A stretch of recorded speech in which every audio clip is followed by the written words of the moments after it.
क्या चल रहा था लास्ट क्लास में? क्या देख रहे थे इकोनॉमिक्स में?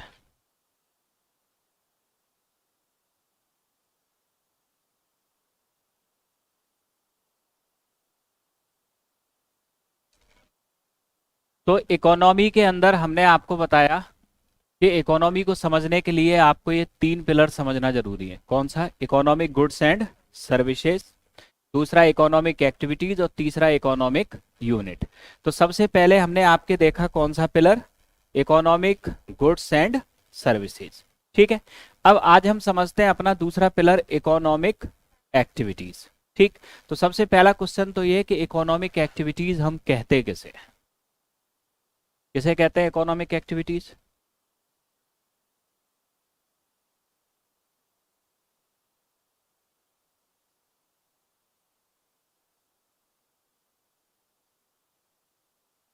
तो इकोनॉमिक एक्टिविटीज वे एक्टिविटीज जो किसी देश की इकोनॉमी को परफॉर्म करने के लिए या इकोनॉमी को चलाने के लिए क्या की जाए? संपन्न की जाए। ठीक है। तो उन सारी एक्टिविटीज को हम क्या कहेंगे? Economic activities. किसी भी देश में जो आपके इकोनॉमिक एक्टिविटीज होती हैं ये हो सकती हैं सिर्फ चार। ठीक। अब कोई अगर इकोनॉमिक यूनिट है तो ये कोई ना कोई तो इकोनॉमिक एक्टिविटी करती होगी। तो किसी भी इकोनॉमिक यूनिट के द्वारा जो इकोनॉमिक एक्टिविटीज परफॉर्म की जाती हैं वो होती हैं सिर्फ चार प्रकार की। पहला प्रोडक्शन, दूसरा कंजप्शन, तीसरा एक्सचेंज या डिस्ट्रीब्यूशन और चौथा इन्वेस्टमेंट। सिर्फ आपके ये चार इकोनॉमिक एक्टिविटीज होती हैं जो किसी देश में इकोनॉमी को चलाने के लिए संचालित की जाती हैं। ठीक है। तो आज की क्लास का हमारा ऑब्जेक्टिव है इन इकोनॉमिक एक्टिविटीज को समझना। तो सबसे पहले आते हैं हम इकोनॉमिक एक्टिविटीज।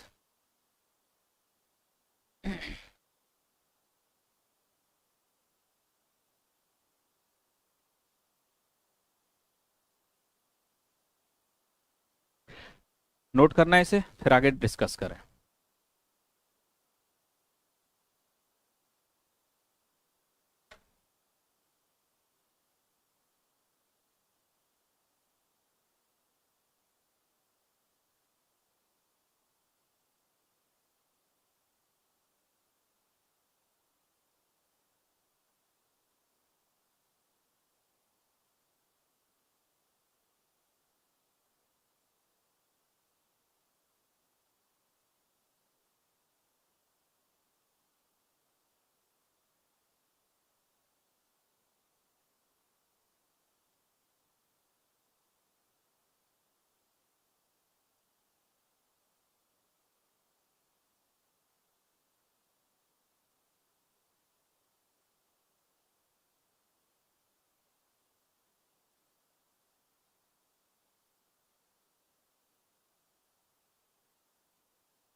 चलिए नोट।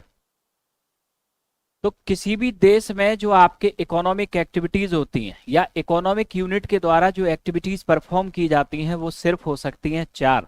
या तो कोई इकोनॉमिक यूनिट कर रही होगी प्रोडक्शन, या फिर कोई इकोनॉमिक यूनिट कर रही होगी कंजप्शन, या फिर एक्सचेंज या डिस्ट्रीब्यूशन, या फिर इन्वेस्टमेंट। ठीक है, अब इन चारों इकोनॉमिक एक्टिविटीज की आप एक इंटरलिंकिंग को समझने की कोशिश करना। कोई भी इकोनॉमिक यूनिट अगर आपके प्रोडक्शन कर रही है, ठीक है, तो प्रोडक्शन कर रही, तो हमने आपको लास्ट क्लास में बताया था, पहले वो यूटिलिटी देख चुकी होगी तभी प्रोडक्शन करेगी, नहीं तो नहीं करेगी। ठीक है, तो कोई भी इकोनॉमिक यूनिट आपके मान लिया इंस्टॉल हुई 1,00,000 रुपए की कैपिटल से, ठीक है, इसने किया किसी वस्तु या सेवा का प्रोडक्शन। प्रोडक्शन क्यों कर रही है? क्योंकि उसे पता है इसकी यूटिलिटी है तो इसका कंजप्शन होगा। ठीक है, अब यहां आपके प्रोडक्शन कर रही है आपके कोई कंपनी, ठीक, कंजप्शन कर रहे हैं आपके कौन? कस्टमर। तो कंपनी और कस्टमर को बीच में आपके मिलाने वाला होगा एक नेटवर्क, जिसे हम कहेंगे एक्सचेंजर या डिस्ट्रीब्यूटर। ये फिजिकल भी हो सकता है और ऑनलाइन भी हो सकता है, वर्चुअल। ठीक, जैसे कि अमेजन जैसी वेबसाइट, ये सब क्या है? एक्सचेंजर और डिस्ट्रीब्यूटर ही तो है। ठीक है, जो कंपनी और कस्टमर को क्या कर रही है? मिला रही है। ठीक है, तो अब यहां होगा कि कोई कंपनी मान लो 1,00,000 रुपए से शुरू हुई, इसने प्रोडक्शन करना शुरू किया क्योंकि इसे पता है इसका कंजप्शन आपके हो रहा है। ठीक है, फिर आपके जो एक्सचेंजर आपके या जो डिस्ट्रीब्यूटर है आपके, ठीक, उसके माध्यम से आपके ये सामान कहां तक पहुंचा? बायर के पास। तो इससे आपके क्या होगा कि अब जैसे ही आपके बायर के पास सामान पहुंचा, तो बायर के पास सामान पहुंचा तो पैसे का लेन देन हो गया, और इस पैसे से आपके एक्सचेंजर हुआ या प्रोड्यूसर हुआ, सब क्या कमाएंगे? प्रॉफिट। इस प्रॉफिट से ये अपना खर्चा निकालेंगे, और खर्चा निकालने के बाद में आपके ये इकट्ठी करेंगे क्या? सेविंग। मान लिया आपके कि यही कंपनी 5,000 रुपए का आपके क्या कमा रही है? प्रॉफिट। ठीक है, और उसमें से 3,000 रुपए की ये कर रही है आपके सेविंग। ठीक है, यह हुआ।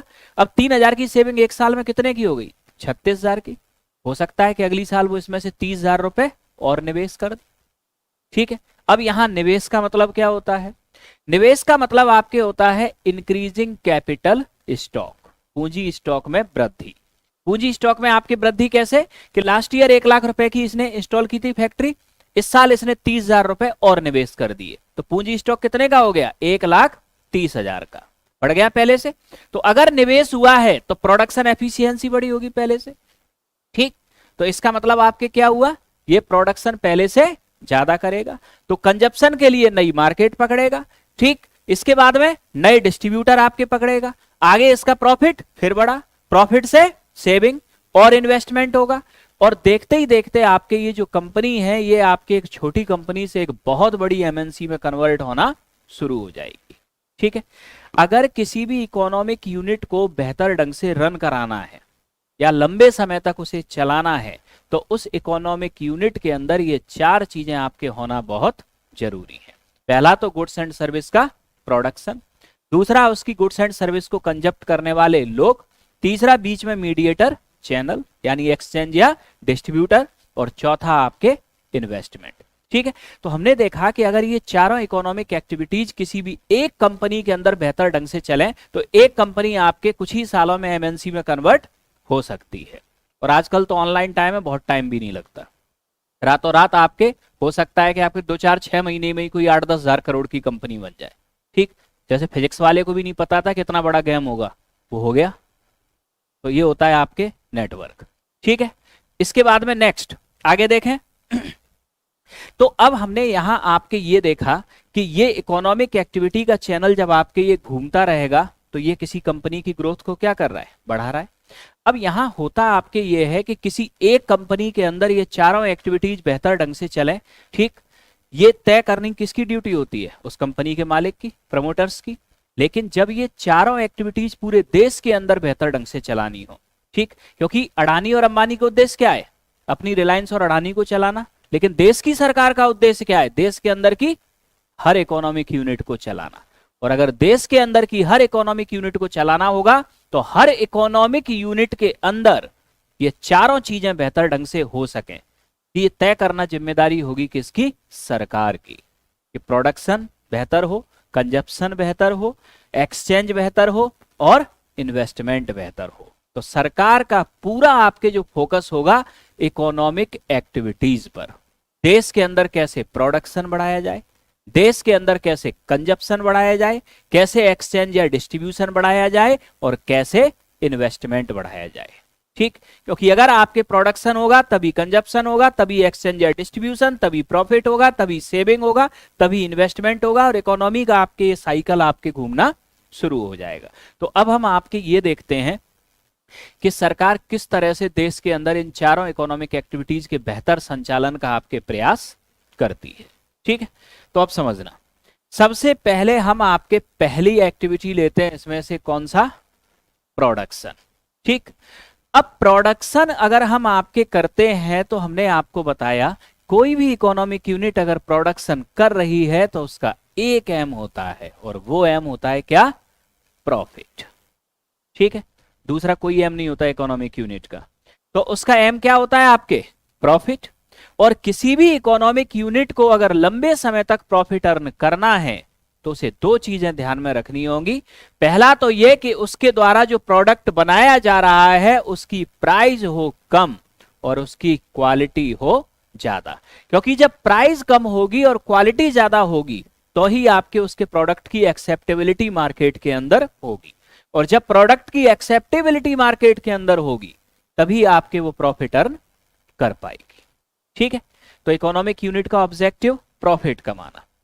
ठीक है, अब जब भी कोई इकोनॉमिक यूनिट डाली जाएगी वो किसी भी वस्तु या सेवा का उत्पादन करेगी तो उसे दो चीजें हमेशा याद रखना है कि वो जो प्रोडक्ट बना रहे हैं उसकी कीमत हो कम और क्वालिटी हो ज्यादा।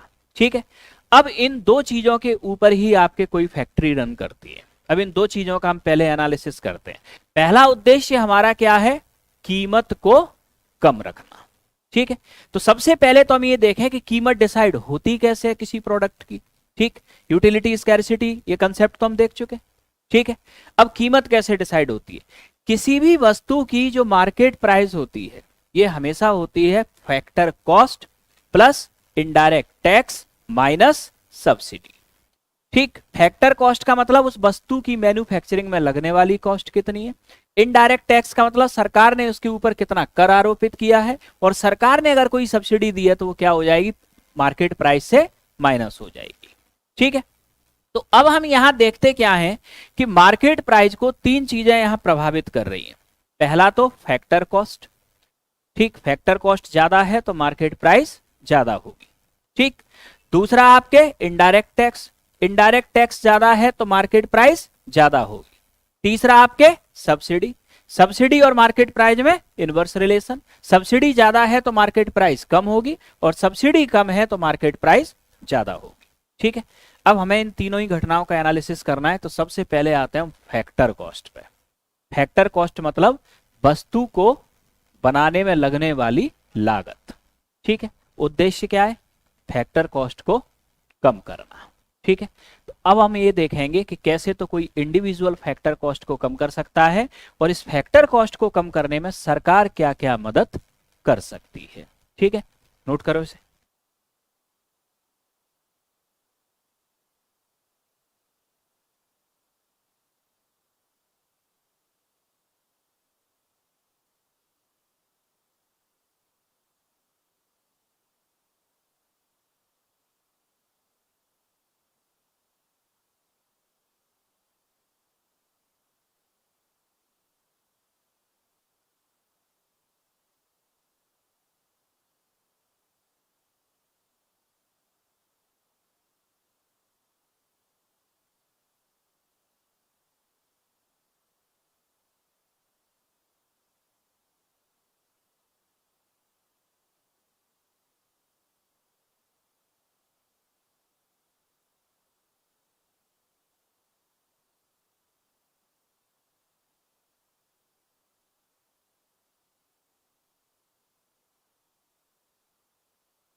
कर लिया नोट?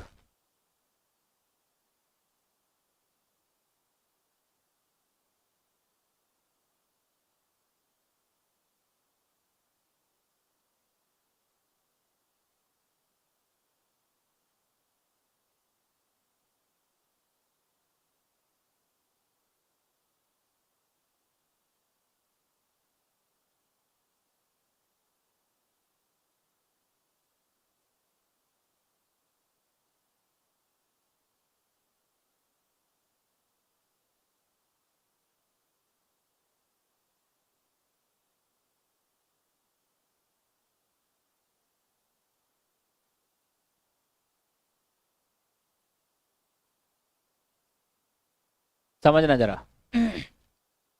तो सबसे पहले अगर हमें किसी भी वस्तु या सेवा का उत्पादन करना है, तो वस्तु या सेवा का उत्पादन करने के लिए हमें जरूरत पड़ेगी कुछ फैक्टर्स की, जिनकी मदद से हम किसी वस्तु या सेवा का उत्पादन कर पाएंगे। ठीक है? तो आपके पहली चीज, वे फैक्टर जिनकी जरूरत हमें प्रोडक्शन करते टाइम पड़ती है, चाहे प्रोडक्शन वस्तु का हो चाहे प्रोडक्शन सेवा का हो। ठीक है? उन फैक्टर्स को हम कहते हैं फैक्टर ऑफ प्रोडक्शन। पहला पॉइंट। अब दूसरा समझना। अब दूसरा पॉइंट आपके फैक्टर कॉस्ट, जिस फैक्टर कॉस्ट की बात हो रही थी, होता क्या है? अगर हमने फैक्टर ऑफ प्रोडक्शन का यूज किया है तो इनके यूज करने के बदले में हमने दी होगी कुछ इनकी कीमत। जैसे कच्चा माल लिया तो कुछ तो पैसे दिए होंगे, इलेक्ट्रिसिटी यूज किया तो कुछ उसके भी पैसे दिए होंगे, लेबर लगाया तो उसके भी दिए होंगे। ठीक? तो फैक्टर ऑफ प्रोडक्शन को यूज करने के लिए जो चुकाई गई जो कीमत होती है उसे कहते हैं हम फैक्टर कॉस्ट। उद्देश्य क्या है? इस फैक्टर कॉस्ट को कम करना। इसी उद्देश्य के साथ हम आगे बढ़ रहे थे। अब यहां समझना, फैक्टर ऑफ प्रोडक्शन मतलब उत्पादन करने के लिए जरूरी फैक्टर, और फैक्टर कॉस्ट मतलब फैक्टर ऑफ प्रोडक्शन के बदले में चुकाई गई कीमत। अब यहां जो आपके फैक्टर ऑफ प्रोडक्शन है ये दो प्रकार के होते हैं, एक फिक्स्ड फैक्टर, एक वेरिएबल फैक्टर। ठीक है? फिक्स्ड फैक्टर आपके वे फैक्टर होते हैं जिनकी मात्रा पूरे प्रोडक्शन के दौरान कांस्टेंट रहती है, चाहे प्रोडक्शन बढ़े चाहे प्रोडक्शन घटे और चाहे प्रोडक्शन कांस्टेंट रहे, लेकिन फिक्स्ड फैक्टर की मात्रा पूरे प्रोडक्शन के दौरान कांस्टेंट रहेगी। ठीक? जैसे कि फॉर एग्जांपल लैंड, जमीन, जितनी जमीन पे आपके फैक्ट्री बनी है, ऐसा तो नहीं है कि उसमें प्रोडक्शन बढ़ेगा तो अपने आप प्लॉट एरिया बढ़ना शुरू हो जाएगा, आसपास का एक्वायर हो जाएगा, वो तो नहीं रहेगा ना। ठीक?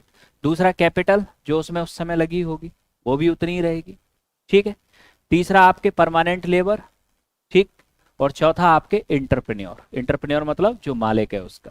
चाहे प्रोडक्शन बढ़े चाहे प्रोडक्शन घटे चाहे प्रोडक्शन कांस्टेंट हो, ठीक, फिक्स्ड फैक्टर हमेशा कांस्टेंट होते हैं। ठीक है? अब दूसरा आपके होता है वेरिएबल फैक्टर। वेरिएबल फैक्टर आपके वे फैक्टर्स होते हैं जिनकी मात्रा प्रोडक्शन के दौरान वेरिएबल होती है, यानी कि परिवर्तनशील होती है।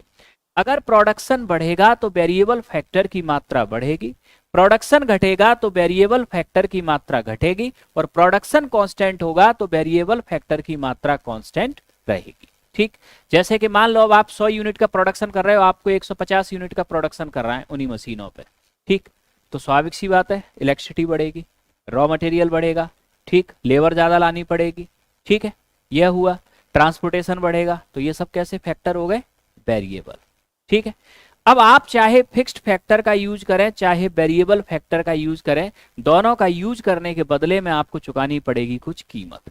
ठीक? तो जो कीमत फिक्स्ड फैक्टर के यूज करने के बदले में चुकाई गई वो फिक्स्ड कॉस्ट, और जो कीमत वेरिएबल फैक्टर को यूज करने में चुकाई गई वो वेरिएबल कॉस्ट। और इसी fixed cost plus variable cost को हम मिला दें तो यही बन जाएगा अब फैक्टर कॉस्ट।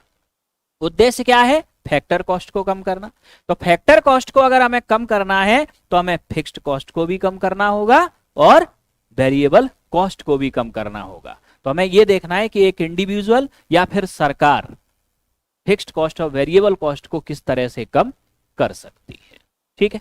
आगे आते हैं फिर। ठीक? नोट करो इसे।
कर लिया नोट?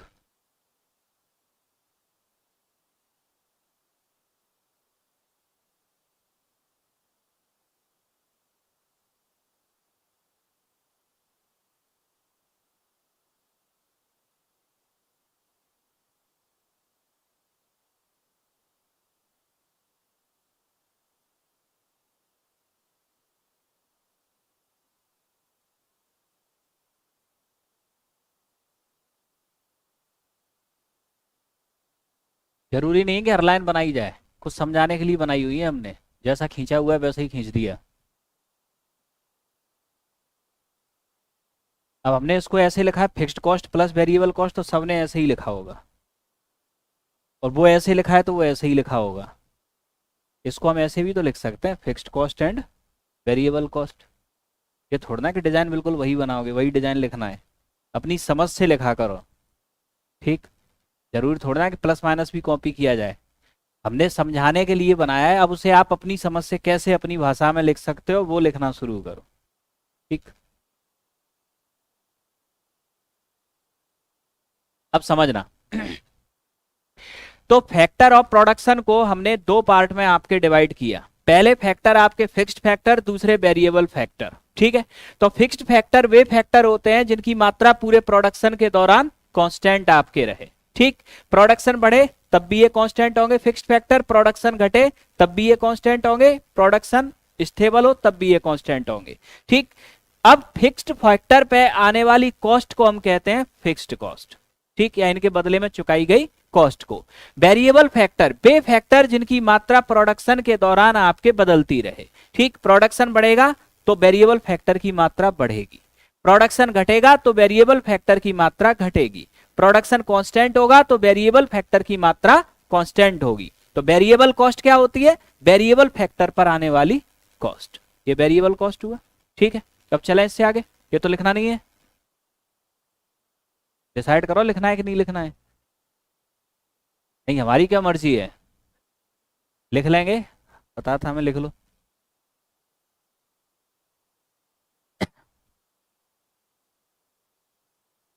छूटना नहीं चाहिए, और जैसा लिखा है वैसे ही लिखना।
कर लिया नोट?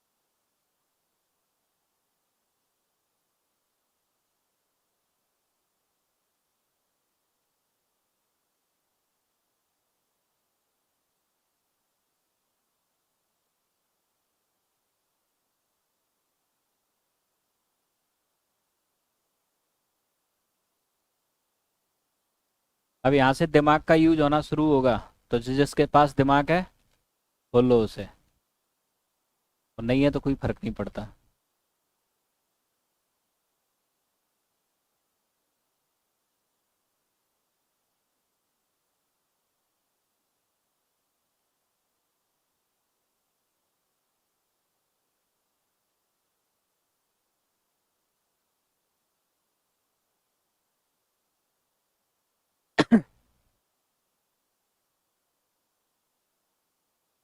इकोनॉमी के जितने भी ये जो बेसिक चल रहे हैं ना, ये 3-4 दिन के, कोई भी क्वेश्चन मेंस का उठा लाना, ये 3-4 दिन के बेसिक से लिखना सिखा देंगे हम। जब सब भूल जाए इकोनॉमी में, तो ये 3-4 दिन के बेसिक को ही आप घुमा घुमा के लिखा देना, और वही क्वेश्चन बन जाएगा, कोई भी क्वेश्चन हो मेंस का। आगे पढ़ना बेकार नहीं है, एनालिसिस आगे ही होगा। ये तो हमने उस स्थिति के लिए बताया कि जब क्वेश्चन आ ही नहीं रहा है, जब नहीं आ रहा तो फिर यहाँ से फिर ट्रैक करते हुए ले जाना। वो तो हमें पता है टेस्ट में हालत बदल दें।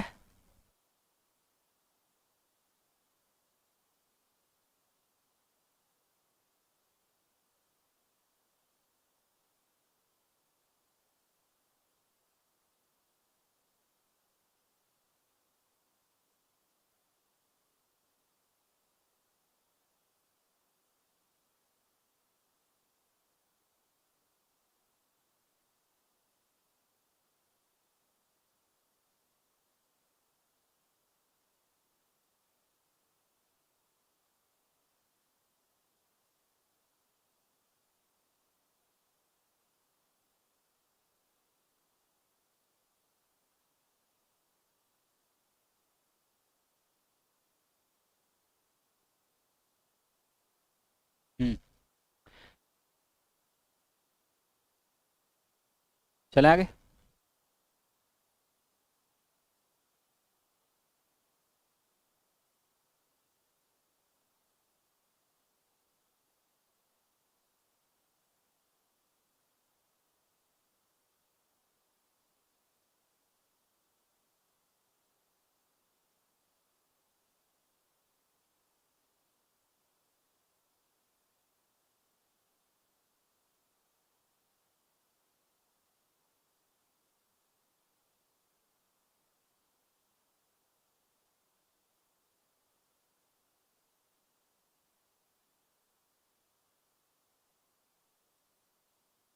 तो अब नेक्स्ट समझना।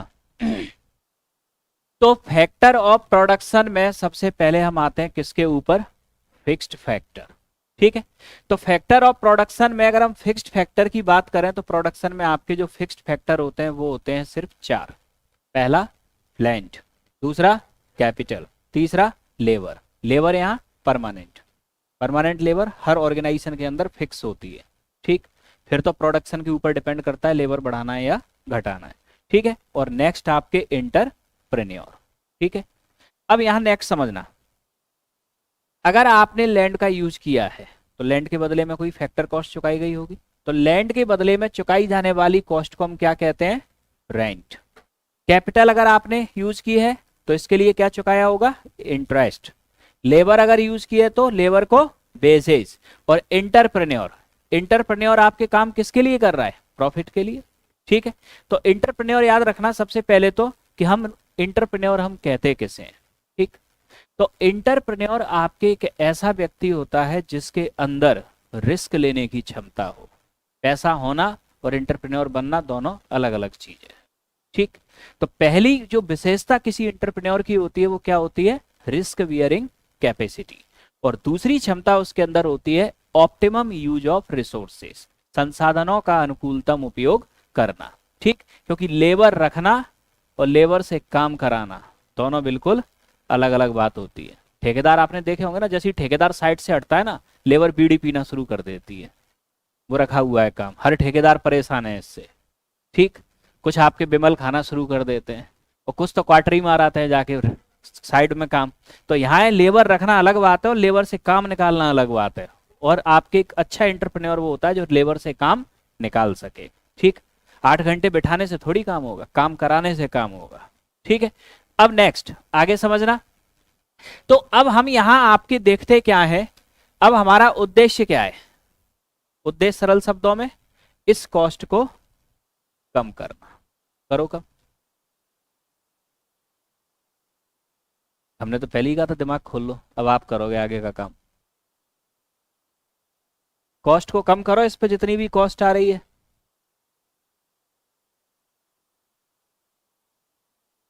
खरीद लो जमीन को परमानेंट। फैक्ट्री के लिए कितनी जमीन चाहिए? 200 गज। छोटी फैक्ट्री है तो दिल्ली में 200 गज की रेट पता है? जमीन खरीदने में ही पैसा खत्म हो जाएगा।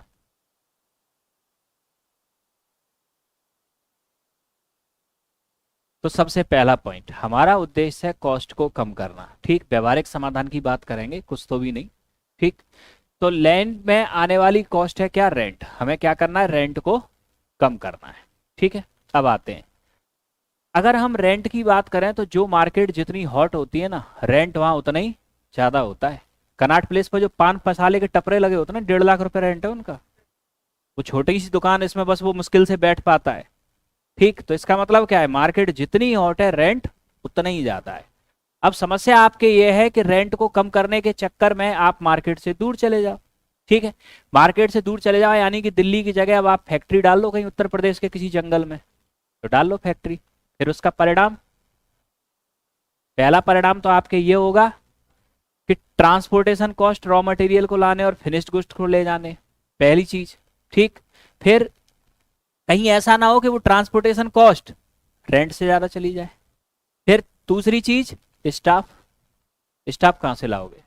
फिर स्टाफ को दिल्ली से ढोगे तो फिर उसकी भी ट्रांसपोर्टेशन कॉस्ट, और वो ज्यादा ना हो जाए। ठीक, ये आपके समस्या है। फिर तीसरी चीज, दिल्ली में 100 नंबर डायल करते ही 10 मिनट में गाड़ी आती, उत्तर प्रदेश में नंबर ही नहीं उठेगा। ठीक, तो जो भी है, दिल्ली के अंदर अगर आपको पुलिस असिस्टेंस चाहिए तो 10 मिनट में मिल जाएगा, और उत्तर प्रदेश में तो कांड हो जाएगा, पुलिस वाले बाद में आते हैं। ठीक, अब इसके बाद में वो बाबा का डर है, पुलिस का डर नहीं है। उत्तर प्रदेश के अंदर जो डर है पुलिस का आज भी नहीं है लोगों को, डर ये है कि बाबा की सरकार है, बस वो डर है। ठीक, तो यहाँ आपके होता आपके क्या है कि मनोबल होता है आपके किसी भी सरकार में, जब नेतृत्व स्ट्रांग होता है ना, तो वो सारी चीजों को आपके सही कर देता है। ठीक, 2008 में एक आपके नया आईपीएस आपके बन के आया सीकर डिस्ट्रिक्ट में, तुरंत आईपीएस की ट्रेनिंग से सीधा एसपी सीकर बना, और उस बंदे ने घोषणा कर दी एसपी सीकर बनते ही फर्स्ट डे, आज के बाद सीकर शहर के सभी लोग अपने घरों के दरवाजे खोल के सोएंगे, अगर कुछ चोरी होता है तो उसकी भरपाई मैं करूंगा। अब इसका मतलब समझ रहे हो, जब पुलिस कप्तान ने इतनी बड़ी बात बोल दी तो पूरा पुलिस बल अब हरकत में आ जाएगा।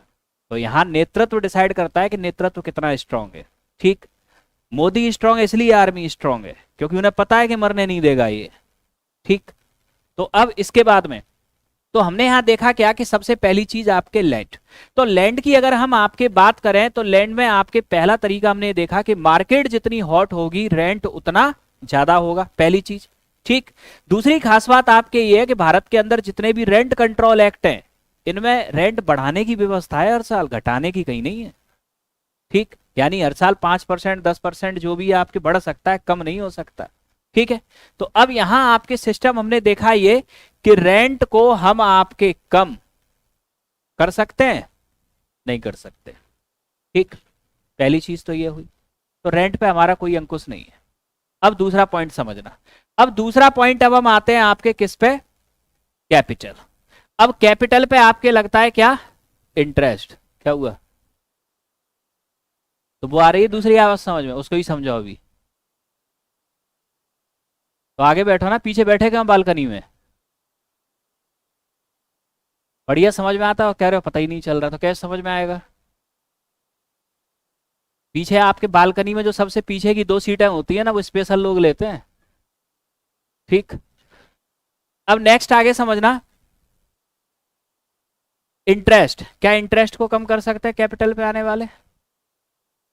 अब देखो, इंटरेस्ट का निर्धारण कौन करता है? इंटरेस्ट का निर्धारण करता है पैसा देने वाला, लेने वाला नहीं।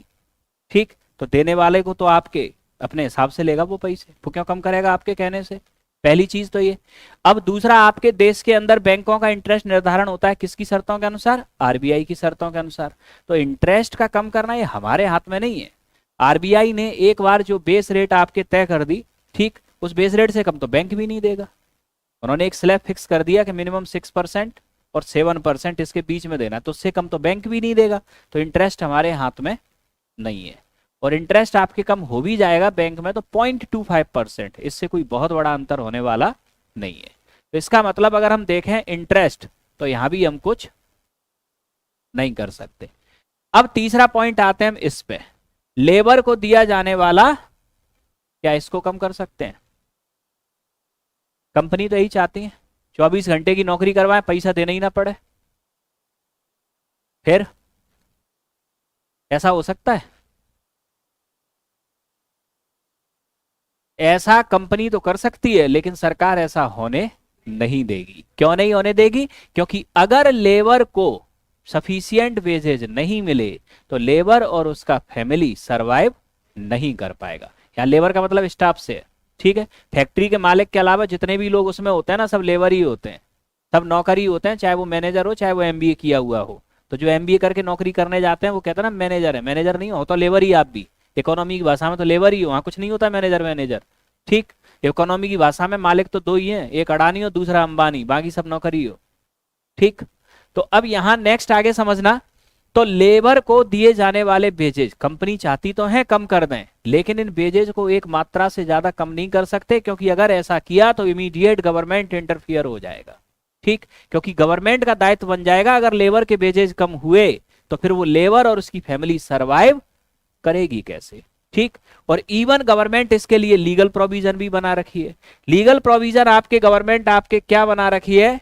Minimum wages act, minimum wages act, न्यूनतम मजदूरी अधिनियम, ठीक। ये गवर्नमेंट ने बनाया इसलिए है कि आपके किसी लेबर को इतने सफिशिएंट वेजेज जरूर मिले, इतने मिनिमम वेजेज जरूर मिले, जिससे कि वो लेबर अपना और अपने परिवार का सर्वाइवल कर सके, ठीक है।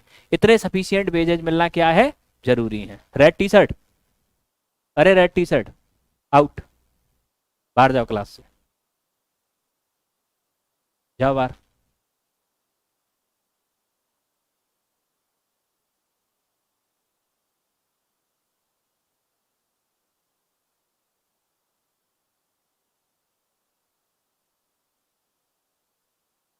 मना किया है कितनी बार के जब हम समझा रहे हो तब बीच में बात मत किया करो, बिल्कुल ही बेवकूफ है बेशर्म हो।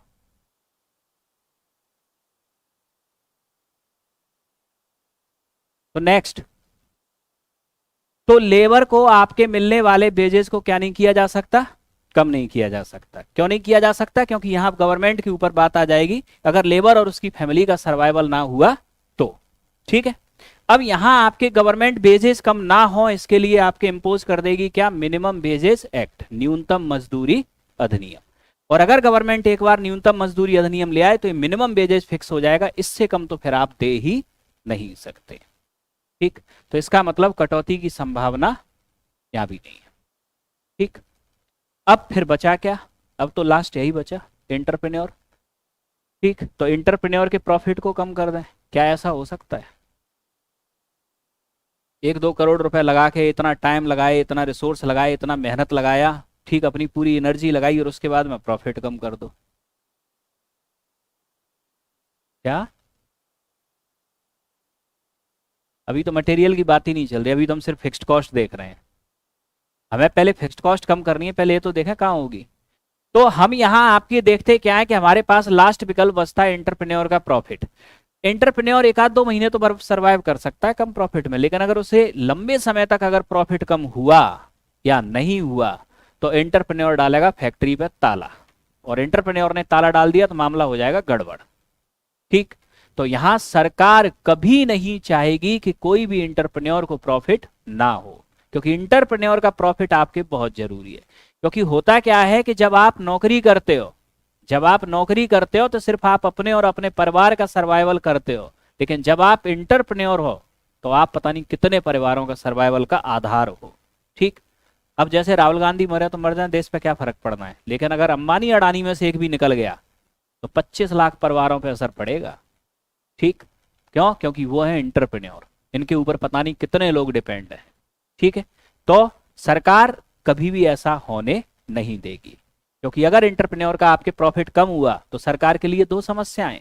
पहली समस्या तो ये कि आपके उसने 2-4 हजार लोगों को रोजगार दे रखा है, वो बाहर अगर निकल गए तो उनके सर्वाइवल की जिम्मेदारी भी तो सरकार पे आ गई कि इनको कैसे सर्वाइव कराएंगे, बेरोजगारी बढ़ जाएगी देश में। तो एंटरप्रेन्योर के प्रॉफिट को तो गवर्नमेंट खुद कम नहीं होने देगी। तो कुल मिला के हम यहाँ आपके देखते क्या है कि इन चारों में से किसी भी तरीके में हमें ये समझ में नहीं आ रहा कि इसमें हम फैक्टर कॉस्ट को कम करें कैसे, लेकिन करना भी है। ठीक, तो अब हम यहाँ कहाँ क्या कर सकते हैं, अब वो देखें हम। लैंड, लैंड पे आपके रेंट, इसे हम कंट्रोल नहीं कर सकते, इसे भी कंट्रोल नहीं कर सकते। यहाँ मिनिमम वेजेज एक्ट लगाई है और यहाँ आपके प्रॉफिट, इसको भी कम नहीं कर सकते। अब हमारे पास यहाँ कटौती का आधार तो कहीं नहीं है। ठीक, यानी कि डायरेक्ट फैक्टर कॉस्ट को हम कम नहीं कर सकते, लेकिन अब हम यहाँ दूसरा तरीका लगाएंगे, इनडायरेक्ट तरीके से फैक्टर कॉस्ट को कम करेंगे। अब इनडायरेक्ट तरीके से फैक्टर कॉस्ट को कैसे कम करेंगे, अब ये समझना। ये नोट कर लिया था, इसको नोट कर लो जरा।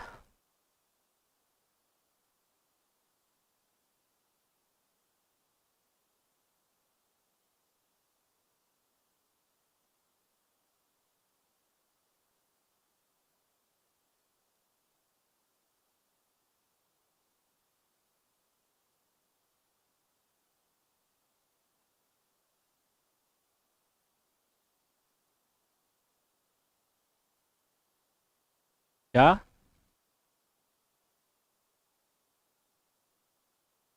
किस चीज का प्रोडक्शन कम हो गया था? किसी का कम नहीं हुआ। तो खपत बंद हो गई थी क्या? कोई कम नहीं हुआ, पेंडेमिक में उल्टा कॉस्ट और बढ़ गई चीजों की।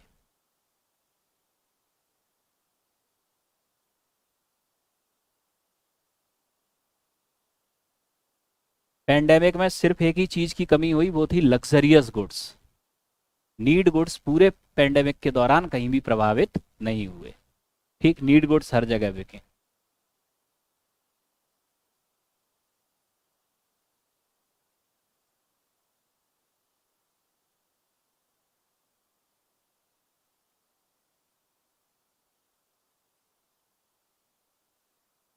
इवन पूरे पेंडेमिक में अगर हम देखें तो इस सोशल डिस्टेंस ने सिर्फ मार्क और सैनिटाइजर ही आपके नहीं बढ़ाए, इसने ऑटोमोबाइल सेक्टर को भी बढ़ावा दे दिया। गांव में व्यक्ति गए, सबने मोटरसाइकिलें खरीदी। इस पूरे पेंडेमिक में सबसे ज्यादा ग्रोथ हुई थी मोटरसाइकिल की बिक्री में। ठीक, फिर लॉजिस्टिक सेक्टर बढ़ गया उतना ज्यादा, लॉजिस्टिक सेक्टर में आपकी तेजी से ग्रोथ हो गई। ठीक है, तो वो अगर कहीं थोड़ा बहुत प्रभाव पड़ा भी था तो वो दूसरी जगह रिकवर हो गया, ऑनलाइन बढ़ गया सब। हाँ,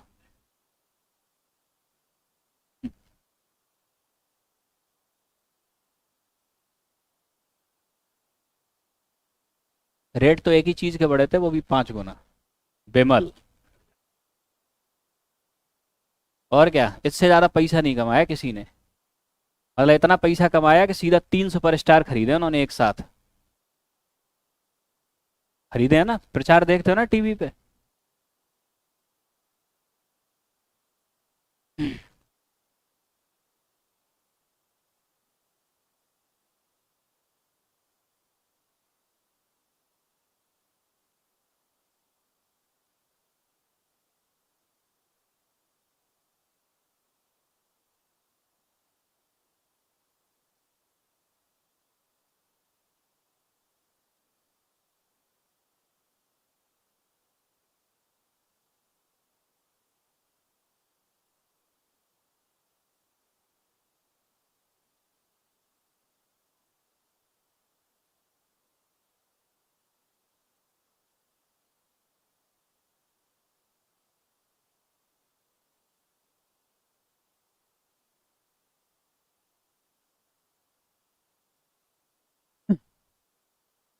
तो नेक्स्ट, तो हमने आपको बताया कि हमारा उद्देश्य है फैक्टर कॉस्ट को कम करना। फैक्टर कॉस्ट को कम करने का मतलब फिक्स्ड कॉस्ट को कम करना और वेरिएबल कॉस्ट को कम करना। तो फिक्स्ड कॉस्ट को हम जब कम करने की सोचते हैं तो हमें यहाँ कोई डायरेक्ट तरीका नजर नहीं आ रहा। ठीक, अब यहाँ हम इनडायरेक्ट तरीका क्या लेके आएंगे इस फिक्स्ड कॉस्ट को कम करने का, ये समझना।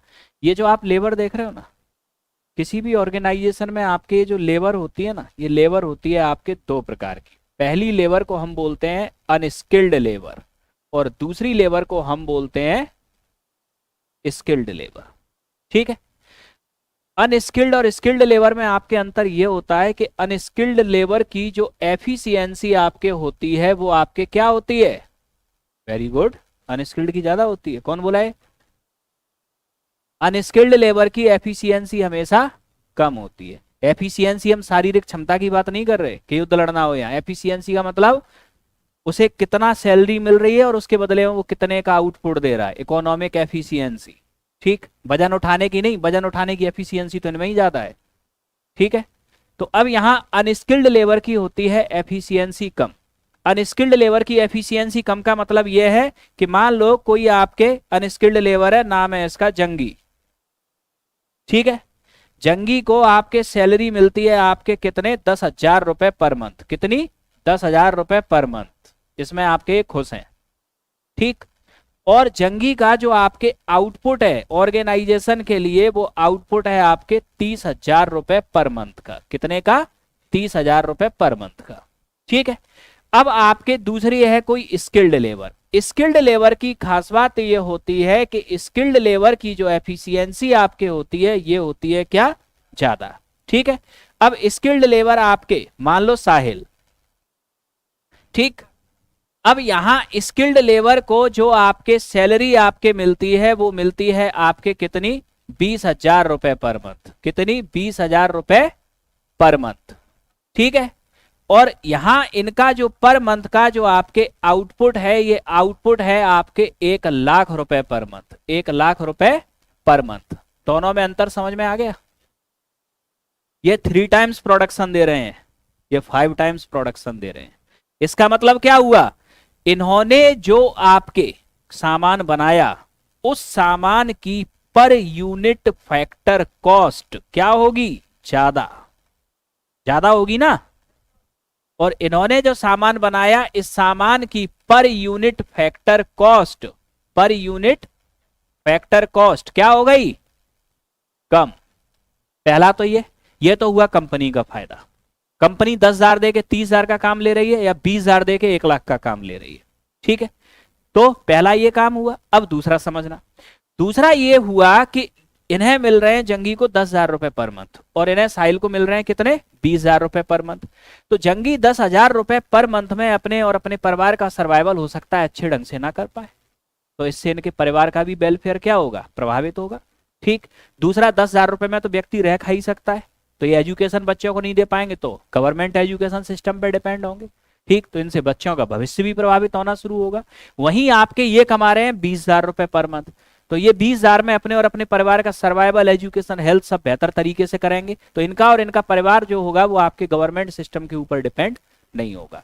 तो यहां से आपके 2 फायदा हुए। अगर हम अनस्किल्ड लेबर को स्किल्ड लेबर में कन्वर्ट कर दें तो पहला तो फैक्ट्री को तो फायदा यह है कि पर यूनिट प्रोडक्शन कॉस्ट कम है, फैक्टर कॉस्ट कम हो रही है ना पर यूनिट, तो सामान सस्ता होगा। सामान सस्ता होगा तो स्वाभाविक सी बात है वो बिकेगा ज्यादा। ठीक, ज्यादा बिकेगा आपके तो स्वाभाविक सी बात है प्रॉफिट बढ़ेगी, सेविंग बढ़ेगी, इन्वेस्टमेंट बढ़ेगा, प्रोडक्शन बढ़ेगा। तो ये तो फैक्ट्री के लिए फायदा। और व्यक्ति के लिए फायदा आपके ये कि व्यक्ति को आपके जब सैलरी ज्यादा मिल रही है तो वो व्यक्ति अपने और अपने परिवार का सर्वाइवल बेहतर तरीके से कर पाएगा और गवर्नमेंट के ऊपर उस व्यक्ति और उस व्यक्ति के परिवार की डिपेंडेंसी कम हो जाएगी। ठीक, अब यहां हम देखते हैं ना कि सॉफ्टवेयर इंजीनियर को 2 लाख रुपए महीने मिल रहे हैं, तो आउटपुट भी 2 करोड़ रुपए महीने का देता है वो, तब मिलते हैं 2 लाख रुपए। अब इसमें क्या है, कंपनी को फायदा क्या है, 100 टाइम्स आउटपुट, और उस व्यक्ति के लिए 2 लाख रुपए बहुत होते हैं। आप जब अमेरिका जाते हो तो वो 5-6 लाख रुपए जो दिखते हैं ना, तो आउटपुट भी तो 6 करोड़ का ले रहे हैं वो, तब 5-6 लाख रुपए आपको दे रहे हैं। अब वही 5-6 लाख रुपए आप इंडिया भेज देते हो तो तुरंत घर वाले फॉर्च्यूनर ले लेते हैं कि लड़का विदेश में इसलिए फॉर्च्यूनर है, उनका भी स्टेटस सुधर जाता है। ठीक, तो यहां आपके सिस्टम क्या है, तो अब यहां हम देखते क्या है कि अगर आपके किसी एक फैक्ट्री के लेवल पे ये काम करना हो तो उस फैक्ट्री का एंटरप्रेन्योर कर सकता है। पूरी अनस्किल्ड लेबर को क्या कर दो, स्किल्ड में कन्वर्ट कर दो। लेकिन एक व्यक्ति अपनी लेबर को करेगा ना, पूरे देश की लेबर को तो नहीं करेगा। लेकिन सरकार की ड्यूटी आपके ये है, सरकार को दोनों चीजें देखनी है, इकोनॉमिक यूनिट भी देखनी है और व्यक्ति भी देखना है। तो सरकार पूरी ऐसी कोशिश करेगी कि इस पूरे देश के अंदर जितने भी अनस्किल्ड हैं सबको हम स्किल्ड में बदल दें और अगर हम सबको आपके स्किल्ड में बदल देंगे तो एक तो आपके इंडस्ट्रीज को फायदा होगा, पर यूनिट फैक्टर कॉस्ट घट रही है यहाँ, और दूसरा उन स्किल्ड पर्सन को फायदा होगा कि उनके बेजेस बढ़ रहे हैं, और बेजेस आपके बढ़ रहे हैं तो वो लेबर अपने और अपनी फैमिली का सर्वाइवल ज्यादा बेहतर तरीके से कर सकता है। ठीक, ऐसा संभव कब होगा? ऐसा संभव तब होगा जब व्यापक स्तर पे आपके क्या कर दिया जाएगा? HRD, ह्यूमन रिसोर्स डेवलपमेंट, मानव संसाधन विकास। ठीक है, एक होता है मानव और एक होता है मानव संसाधन। ठीक है, तो रिसोर्स हम कहते किसे हैं? हर वह चीज जिसमें उत्पादन करने की क्षमता निहित हो, हर वह चीज जिसमें उत्पादन करने की क्षमता निहित हो, वो होता है आपके रिसोर्स। ठीक है, अब मानव संसाधन का मतलब जब मनुष्य के अंदर उत्पादन करने की क्षमता आ जाए, वो किसी वस्तु का उत्पादन कर सके, किसी सेवा का उत्पादन कर सके। ठीक है, तो वो बन गया क्या? मानव संसाधन। ठीक है, जैसे कि एक एग्जांपल से, आप सामने बैठे हो, आप मानव हो इसलिए आराम से बैठे हो, हम खड़े होके बोल रहे हैं इतनी देर से, हम मानव संसाधन है इसलिए हम परेशान होके बोल रहे हैं। तो कौन ज्यादा अच्छा है, आपके हम? शांति से तो आप लोग बैठे हो। तो हम कर क्या रहे हैं? सर्विस का उत्पादन कर रहे हैं ना। ठीक, तो जब किसी व्यक्ति के अंदर किसी वस्तु या किसी सर्विस का उत्पादन करने की क्षमता आ जाए तो वो कन्वर्ट हो जाएगा मानव संसाधन। ठीक है, अब इसका मतलब ये नहीं कि सब सॉफ्टवेयर इंजीनियर ही बन जाए। मान लो आपको बाल काटना आता है, तो फिर आपको करना क्या? एक कुर्सी लेके आनी है आपको, एक लोहे की या फिर एक लकड़ी की कुर्सी लाओ, कांच कंगा ले आओ और पीपल के पेड़ के नीचे बैठ जाओ, दिन भर में 200-300 रुपये कमा लोगे ना, उत्पादन करने की क्षमता आ गई। मान लो चाय बनाना आता है, तो चाय की दुकान खोल दो कहीं भी जाके, ये गलत नहीं है इसमें कुछ भी। ठीक, बशर्ते आपको कोई स्किल ऐसी आती हो। ठीक है, तो अब यहां हम आपके देखें, ये जो छोटी छोटी चीज है ना, हम लोग इनको देखते हैं अच्छा ऐसा, जो पानी की टिक्की वाला होता है ना, किसी भी चौराहे पे दिल्ली में बैठा होगा, शाम को 10,000 रुपए कमा के ले जाता है, अच्छे अच्छे सॉफ्टवेयर इंजीनियर नहीं ले जाते कमा के। ये पर डे की इनकम है एक पानी टिक्की बेचने वाले की, उसके अंदर सिर्फ एक स्किल है, पानी की टिक्की बनाना आता है, और यहाँ सॉफ्टवेयर बना के भी 1 लाख रुपए नहीं मिलते लोगों को। ठीक, तो सॉफ्टवेयर छोड़ो, पानी की टिक्की पे फोकस करो। ठीक है, अरे ये पानी पूरी जो बोलते हैं, गोलगप्पे, ठीक, 20 का 3 कहाँ मिलता है? चलो जितने ही मिलते हैं, ये पॉइंट क्लियर हुआ है। अब नेक्स्ट इधर देख लो सामने, नहीं तो इकोनॉमी है गायब हो जाएगी। तो अब हमने यहां आपके देखा क्या कि व्यापक स्तर पे हमें करना क्या होगा? स्किल डेवलपमेंट या HRD क्रिएशन, और ये क्रिएशन सिर्फ करेगी कौन? सरकार। यहां रोल होगा अब गवर्नमेंट का। यानी कि हम प्रत्यक्ष रूप से फैक्टर कॉस्ट या फिक्स्ड कॉस्ट को कम नहीं कर सकते, लेकिन अगर गवर्नमेंट इंटरफियर कर जाए तो हम यहाँ फिक्स्ड कॉस्ट को कंट्रोल कर सकते हैं। और इसीलिए फिर आपके जब भारत सरकार आपके होगी, ठीक है, तो भारत सरकार आपके जब होगी, ठीक, तो भारत सरकार क्या चाहेगी? देश के अंदर ये हो जाए, ये तो बहुत अच्छी बात है। तो फिर गवर्नमेंट आपके पूरे देश के अंदर व्यापक स्तर पर चलाएगी स्किल डेवलपमेंट प्रोग्राम। ठीक, चलता है ना नेशनल स्किल डेवलपमेंट प्रोग्राम। ठीक है, तो ये चलाती है आपके गवर्नमेंट। उद्देश्य उसका अनस्किल्ड लेबर को स्किल्ड में बदलना, ठीक, जिससे कि हमें दूसरे मोर्चे पे सुधार हो। ठीक है, अब ये यहां तक आपको क्लियर हुआ?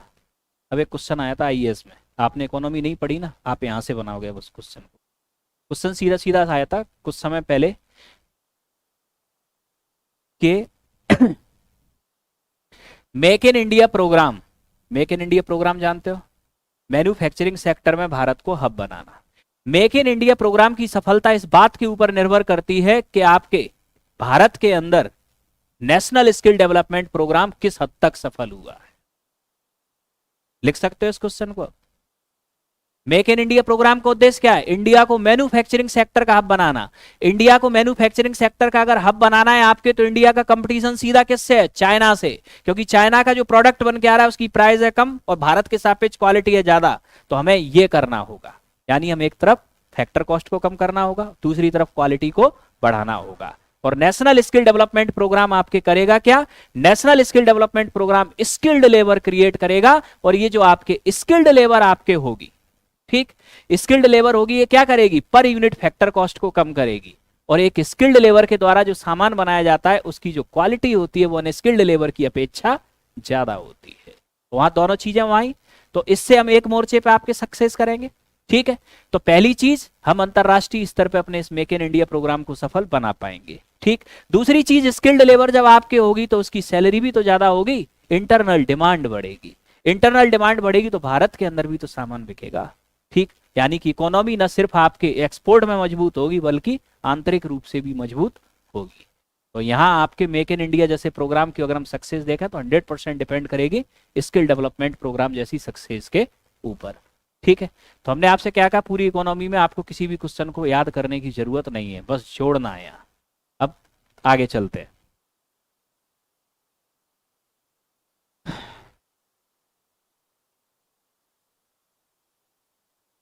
नोट करो इसे।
चलिए नोट।